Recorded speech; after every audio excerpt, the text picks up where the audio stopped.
I'm not inviting strangers to the wedding. Does that mean I'm not invited to the wedding? That's what I'm saying. You really don't get it, do you? It's normal not to invite strangers to a wedding, right? Susan, my son's wife, retorted without even looking at me. Sure, I wouldn't invite a complete stranger. But to be rejected like this when we're about to become family.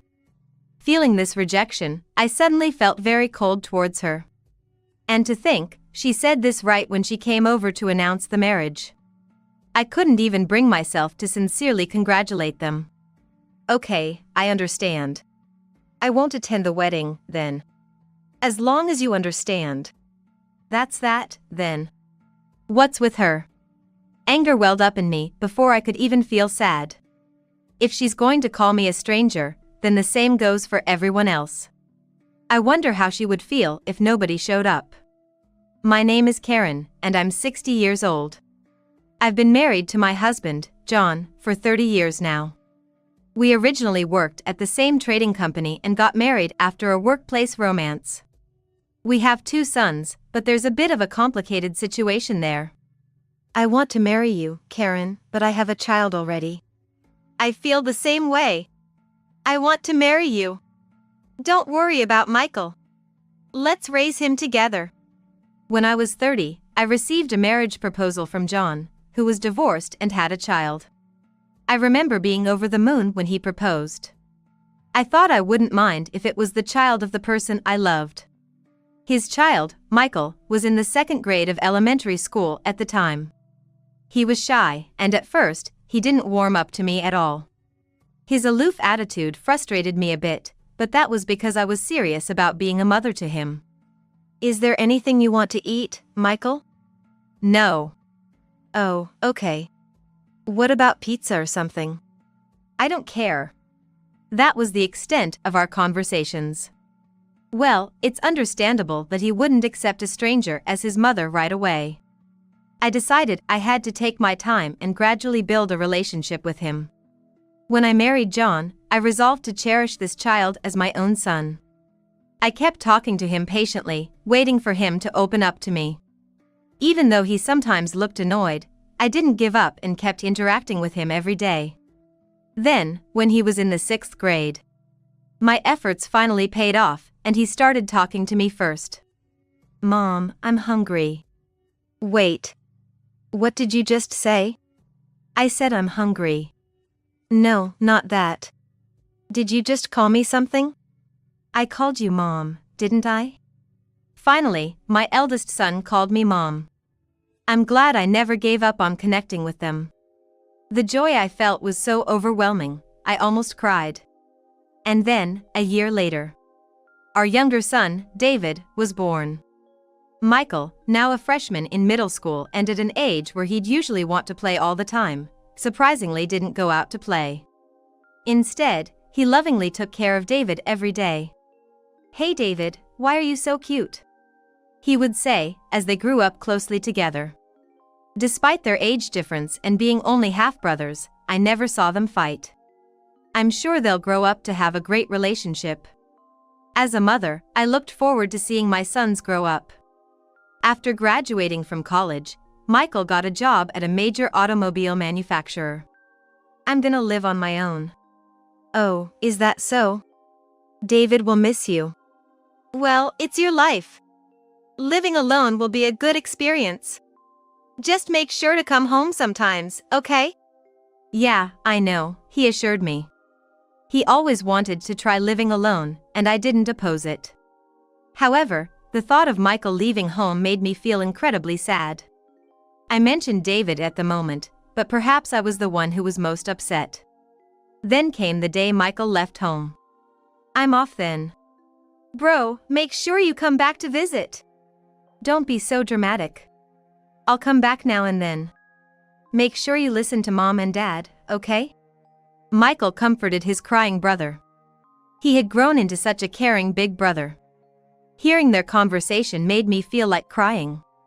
Lately, I've been so tearful, maybe it's because of my age. Mom, take care of David and Dad for me. Leave it to me. And you, take care of yourself, all right? And if you have any trouble, call me right away, okay? Hearing my words, Michael smiled reassuringly and left our home. It felt strange not having Michael around, as he had always been with us. That evening, I even made dinner for the usual number of people, still not quite feeling the reality of his departure. It's so quiet without him. I felt a bit down, but I knew I couldn't stay sad forever. From the next day, I tried to get used to life without Michael, not forgetting him, but adapting. Time flies, and before I knew it, a year had passed since Michael started living on his own. I wonder how Michael is doing. If he's not calling, it probably means he's busy and enjoying life. I'm sure he's fine. He's right. Michael must be doing well. Worried about our eldest son who hadn't contacted us in a while and hadn't come home at all, I had shared my concerns with John, but his words had put me at ease. Then, about 3 years later, on a lazy weekend day, my phone suddenly rang. Who could it be on a holiday? Probably just a telemarketer. With a sigh, I picked up the phone, only to see Michael's name on the display. Hello. It's been so long. Are you doing well? Haven't been sick, have you? Are you eating properly? Don't bombard me with questions all at once. Oh no. I got carried away with my questions due to the surprise of hearing from him after such a long time. I'm fine, don't worry. But listen, there's someone I want to introduce to you. Someone to introduce. Could it be? I guessed from the slightly embarrassed tone in Michael's voice. That's a girlfriend, isn't it? Are you? Yeah. I'm thinking of getting married. I was taken aback to hear that Michael had a girlfriend. And was even talking about marriage. I was so surprised I almost dropped the phone, but at the same time, I felt a deep joy. Really? Congratulations! You finally found someone you want to marry. Yeah, that's right. And I was wondering if you're free next Sunday. I'm free. I'll tell your dad too. Thanks. I appreciate it. After hanging up, I immediately told John about Michael. Listen. Michael, he's... What's the matter? Calm down. I can't calm down. Michael's getting married. Really? Is that true? Why would I lie? It's all set. He's bringing her over next Sunday. Make sure you're free. Of course. Wow, it feels like a dream. Michael is getting married. John and I both ended up crying tears of joy. A little while later, I went up to David's room. David, can I talk to you for a sec? What's up? Your brother, he's getting married. What? David dropped his phone in shock. The news of Michael getting married must have been that surprising. I understood how he felt. He's bringing her over next week, so make sure you're free. Okay, I got it. I'm surprised, though. That jerk brother of mine, I thought he was just not coming home for a while, and now he's getting married. David's words were harsh, but his expression was gentle. He was now a college student and hadn't spoken to Michael in a long time. Still, his face showed that he still cared deeply for his brother. This fact alone made me very happy. Then came the day of the introduction. Wanting to make a good impression, the three of us, excluding Michael, decided to welcome them grandly. We arranged for high-end sushi delivery and famous desserts, things we'd never normally have at home. Everything was ready. As we were preparing, the doorbell rang. He's finally here. I've brought her. Okay, got it. I'll open the door now. When I opened the front door, there stood a charming woman. She looked almost like a doll. I almost blurted out how attractive she was. Nice to meet you. I'm Karen, Michael's mother. I greeted her. Let me introduce her. This is Susan, my girlfriend. We're planning to get married. Nice to meet you. After exchanging greetings at the doorstep, we moved into the living room. My husband and David were stiff as statues. John addressed them. Dad, David, you're too tense. I introduced her to Mom earlier, but let me do it again. This is Susan, my girlfriend. Please, get along with her? She's cute. You're marrying such a beautiful woman. Am I dreaming? You're all so funny. I'm Susan.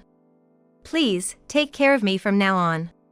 Her presence immediately lightened the mood. My husband and David gradually relaxed as we chatted and shared a lavish meal. Oh, is it that late already? Time flies when you're having fun. It was already 6 p.m. Sorry for staying so late. No, it's totally fine. As I talked with Susan, my husband stood up, taking John and David to his room for a serious talk.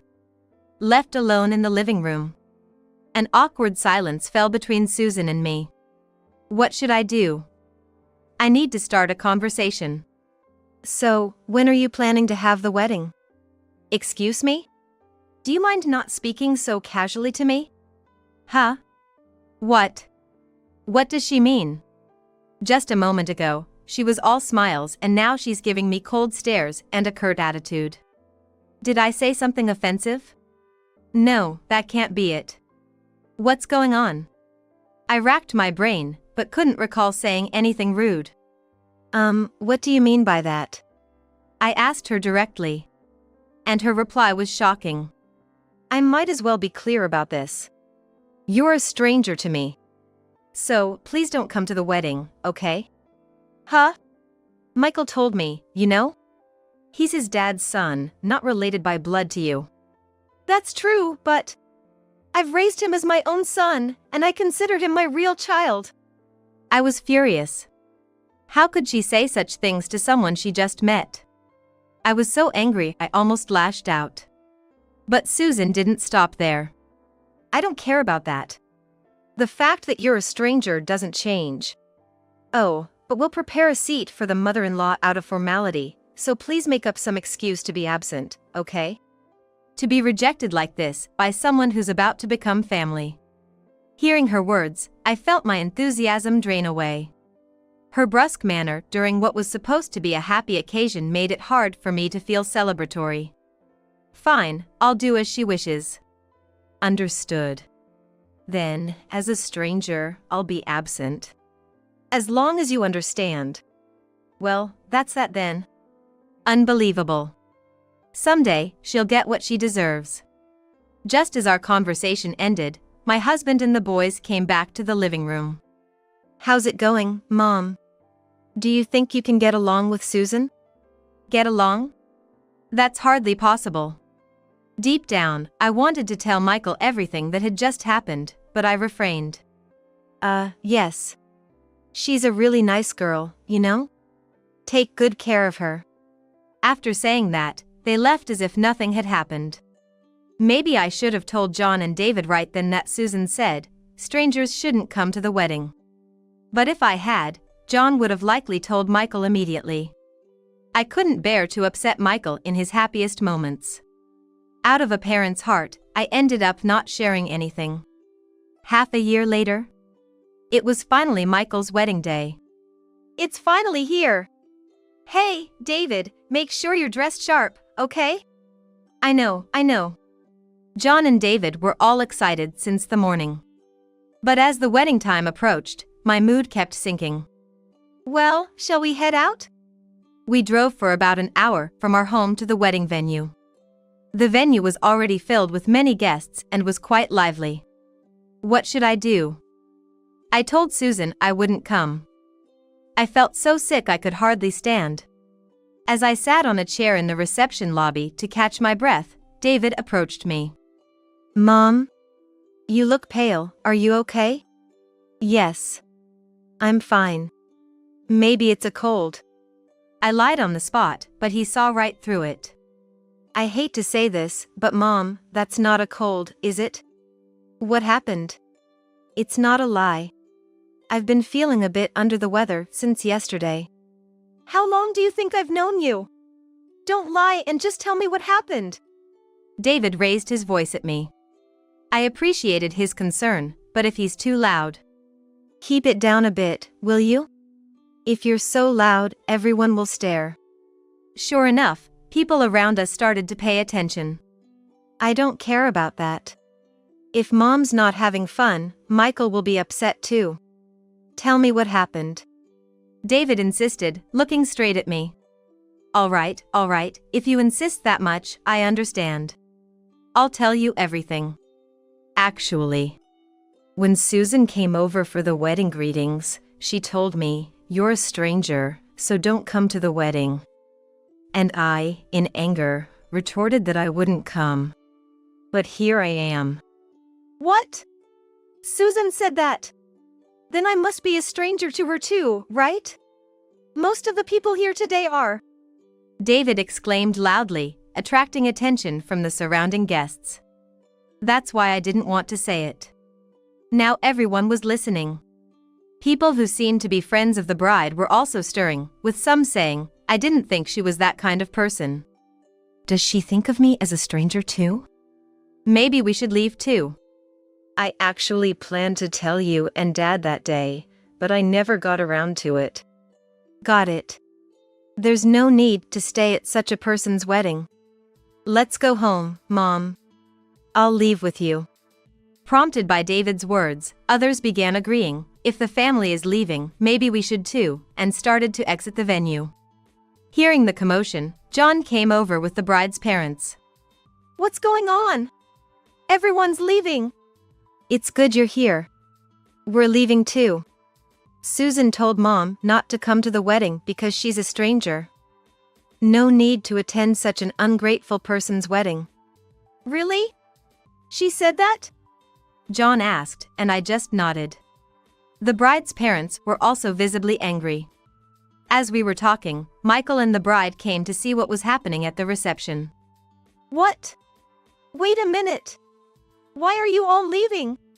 Susan, the bride, turned red-faced and raised her voice as she saw her friends starting to leave the wedding venue. Well, it's all your fault, isn't it? Probably everyone there was thinking the same thing. And then, Susan noticed my presence. Why are you even here? Now that it had come to this, there was no going back. No choice. I'll just have to say it clearly.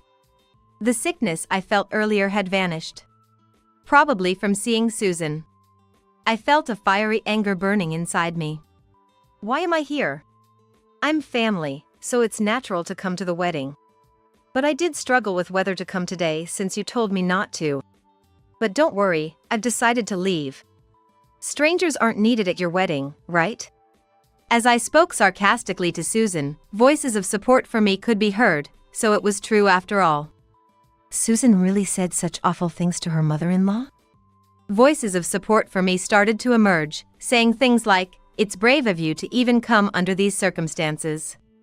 Wait. I didn't say that. Susan boldly lied right in front of the person she'd told. Can't she see everyone here is looking at her with pity? Don't you remember? I remember it very well. Do you want me to recount the whole conversation right here in front of your friends? That's, Susan, the bride, was becoming increasingly cornered. Her friends, parents, and even John and David were staring at her coldly. Meanwhile, Michael seemed unable to grasp what was happening. What's going on? I don't understand any of this. David then spoke up. Don't you get it? Mom was told by her to stay away from the wedding because she's a stranger. That happened on the day she came for the greetings. Michael, how do you feel about someone calling the person who raised you like her own stranger? Finally, Michael seemed to understand the situation. His expression turned from confusion to anger, and then he exploded at Susan. You said that? Are you kidding me? Mom raised me like her own son, even though I was a stepchild. And you treat her like a stranger and tell her not to come to the wedding. Cut it out. That's it. We're getting a divorce. Despite being newly registered as married last month, Michael declared divorce right in front of everyone. Wait, please, we have a wedding to do. If you're so keen on it, do it alone. Sorry, folks, but I can't stand by while my mother is insulted like this. Is it all right if we proceed with the divorce? I'll pay any necessary compensation, of course. Susan's parents said, we don't need any compensation. If anything, we should be the ones paying. Susan, having lost all support, collapsed in her bridal gown. Serves her right.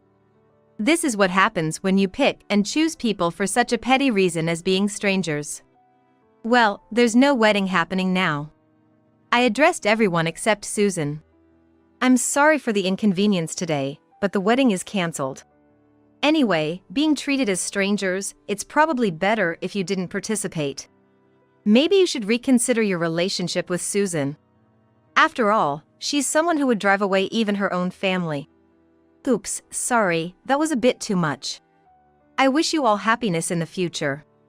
Thank you for coming today. I wondered if I had gone too far, but the venue erupted into a standing ovation. Everyone seemed to agree with what I said. Amidst this, I approached the weeping Susan.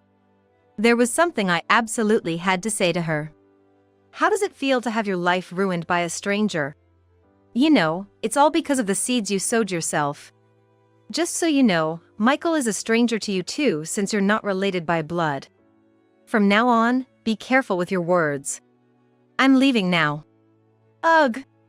Susan, now just a sobbing mess, was unable to respond coherently.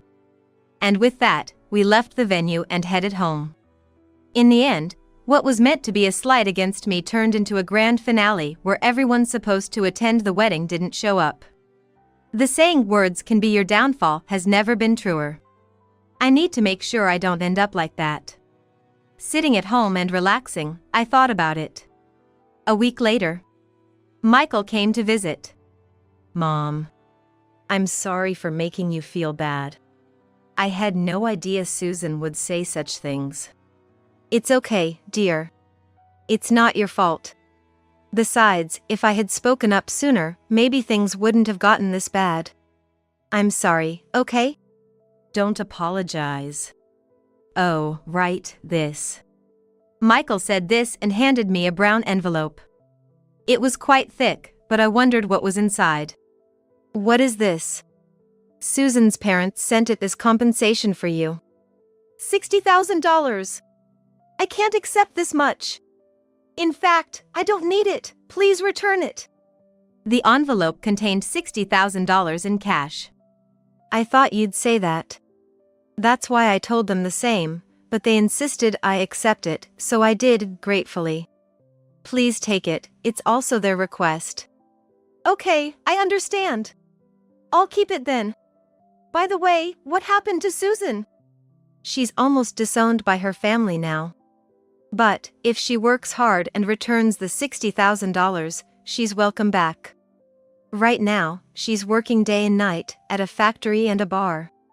Most of her friends have left her, and she seems full of regret, but it's too late now. Michael was right. It's too late to regret now. Michael continues to live alone, but unlike before, he comes home about once a month now. Each time he does, he and David go shopping together. It's heartwarming, almost like seeing them as kids again. Someday, Michael might remarry, and David might get married. I hope their closeness continues forever. That's what I deeply wish for.